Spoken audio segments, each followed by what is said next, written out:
ready for. And you spend much time, and we heard about all the remedial things that are necessary. Well, children mature at different rates. Some children are ready for that academic at preschool.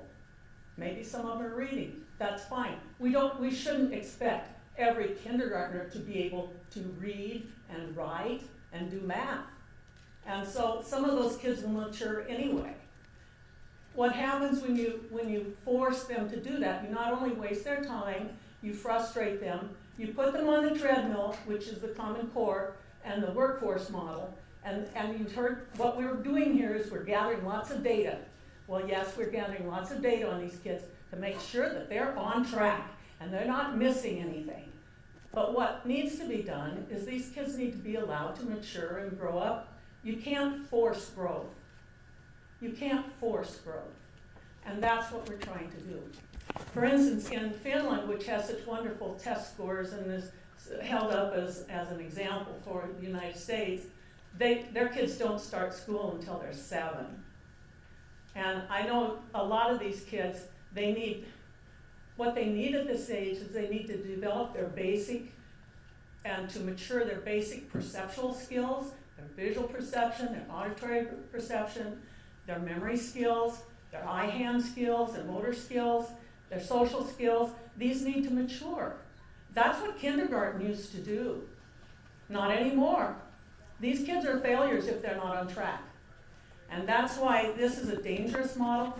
Another thing that it does is it keeps kids from, when you teach something, you're not teaching something else, okay? So if you're spending a lot of time on getting these kids up on the standards when they're in preschool, when they're in kindergarten, and you're trying to spend a lot of time to get them taught to those standards, what are you not letting them do? A lot of times you're not letting them get in enough playtime, you're not letting them get in enough motor skills and fine motor skills, and now we have a situation in medical school, and this is a new phenomenon, that people are wanting to be surgeons, and they're finding that a whole lot of them don't have any fine motor skills or any eye-hand fine motor coordination because they've been working on computers and screens. They haven't been out playing and doing the things that children should normally do. So that's one thing. Another thing that I'm concerned about is it puts a government program, forces a government program into our homes and our schools. I think that you will see coming out of this eventually will be compulsory, and that was mentioned by one of the other speakers, and also home visits that would be compulsory.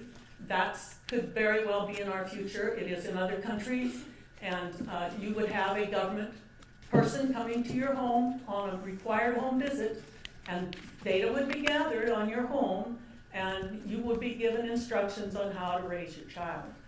And this is not a special education thing, this is a general education thing, so everybody would get this. So this is where it's going. Another thing that's in this is the SOGI agenda, the sexual orientation, transgender agenda. It's in all of the schools now. They're starting to push it younger and younger. And so these kids are going to be indoctrinated, and we're going to start in preschool.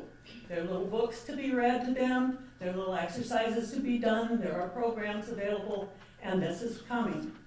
So this recruitment, and I will call it recruitment and grooming to the LGBT lifestyle, is being put in younger and younger and younger.